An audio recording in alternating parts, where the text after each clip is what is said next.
और इस बार दिल्ली एमसीडी चुनाव में छठ पर्व की एंट्री हो गई है, क्योंकि हर राजनीतिक दल ये जानता है कि दिल्ली में प्रवासी लोगों की संख्या काफी ज्यादा है और खास तौर पर पूर्वांचल की, और वो किसी भी चुनाव को प्रभावित कर सकते हैं। इसलिए कांग्रेस ने यमुना के तट पर प्रवासी लोगों के साथ बैठक की और ये वादा किया कि अगर एमसीडी में कांग्रेस की सरकार बन जाती है तो वो सभी छठ घाटों का सौंदर्यीकरण करेंगे, ताकि सभी छठ भक्त अपना छठ पर्व, जो उनके लिए सबसे खास पर्व होता है, उसे धूमधाम से मना सकें।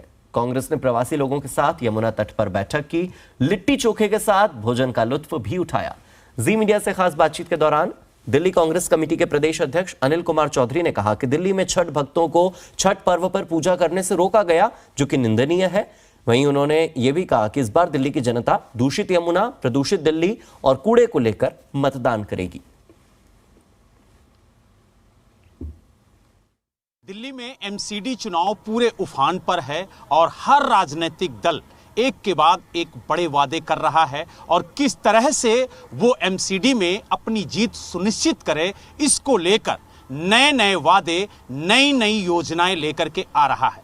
इस वक्त हम यमुना घाट पे मौजूद हैं और ये घाट छठ घाट के नाम से जाना जाता है और इस बार एमसीडी चुनाव में छठ पर्व की एंट्री हुई है और जो छठ पूजा समिति है उससे कांग्रेस के नेता मिल रहे हैं और बता रहे हैं कि अगर कांग्रेस की सरकार एमसीडी में आती है तो छठ घाटों को बेहतर बनाया जाएगा, उनके सौंदर्यीकरण के लिए काम किया जाएगा। और इस वक्त जिस छठ घाट पे हम मौजूद हैं वहां गंदगी का अंबार है। सबसे पहले आपको तस्वीरों के माध्यम से दिखाएंगे कि किस तरीके से यहां पर कूड़े के ढेर आपको नजर आएंगे और ये आलम है छठ घाट का। और ठीक सामने आपको यमुना नजर आएंगी और यमुना पर भी कई तरह के सवाल उठ रहे हैं कि यमुना की सफाई नहीं हुई, यमुना में गंदगी है। और इन्हीं सभी सवालों के जवाब के लिए हमारे साथ कांग्रेस के प्रदेश अध्यक्ष चौधरी अनिल कुमार जी हैं।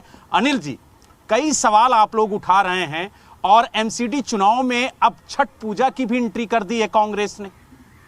देखिए सर, सवाल छठ पूजा का नहीं है, सवाल दिल्ली के प्रदूषण का है और दिल्ली की आस्था का है। मैं तो सच दिखाने आया हूँ। मैं आईटीओ के इस छठ घाट पर हूँ और ये छठ पूजा समिति जो है दिल्ली प्रदेश, ये का जो छठ घाट है, ये शीला जी की देन है। ये शीला जी ने उन लोगों को समर्पित किया था जो प्रवासी भाई मेरे, खासतौर से पूर्वांचल के लोग हैं, जो छठी मैया का पर्व मनाते थे। और ये सोच है किस तरह से हम लोग अपनी धरोहर, अपनी संस्कृति को जिंदा रख सके, उसके लिए एक व्यवस्था दी थी शीला जी ने।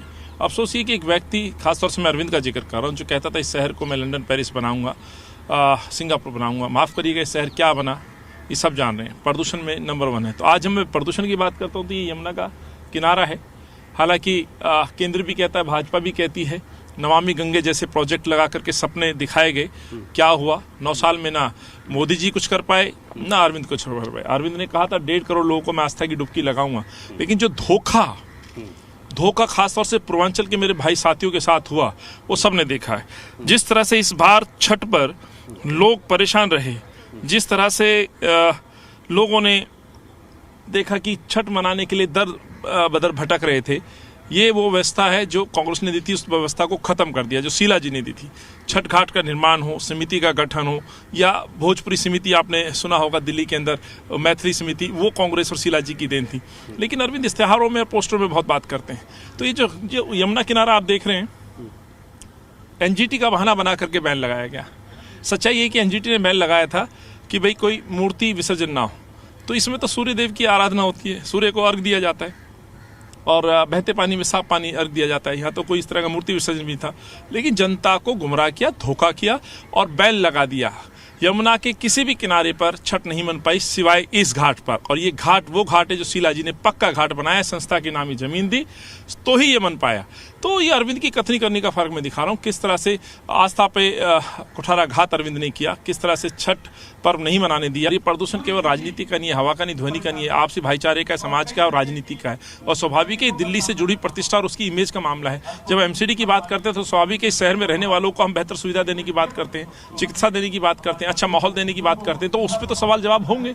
और इसके लिए मुझे लगता है ये दोषी सरकार जो केंद्र की है और जो दिल्ली की सरकार, इनसे सवाल पूछे जाएंगे, भाजपा से एमसीडी पे पूछे जाएंगे। और जो बार बार ये अरविंद कह रहा है कि एमसीडी में अरविंद के पार्षद, तो ये भ्रष्ट पार्षद बनाएंगे जिस तरह से भ्रष्ट एमएलए जेल में बैठे, 38 एमएलए पे संगीन आरोप है। तो सर सवाल तो होंगे, सवाल तो मांगे जाएंगे कि एक शीला जी की चमकती हुई दिल्ली होती थी, इस शहर का वातावरण सब कुछ स्वच्छ होता था, और आज देखिए 8 साल में धीरे धीरे इस शहर को बर्बाद और तबाह कर दिया है। तो स्वाभाविक है, मैंने जो नारा दिया मेरी चमकती दिल्ली, शीला जी वाली दिल्ली हमें बनानी है, हमारी थी और कांग्रेस ने बनाई थी, लेकिन अब जो बिगड़ी है इसके लिए दोषी यदि कोई है तो अरविंद और भाजपा जिम्मेदार है। दिल्ली से वीडियो जर्नलिस्ट बलवंत सिंह के साथ बलराम पांडे, जी मीडिया। पंजाब से आम आदमी पार्टी के राज्यसभा सांसद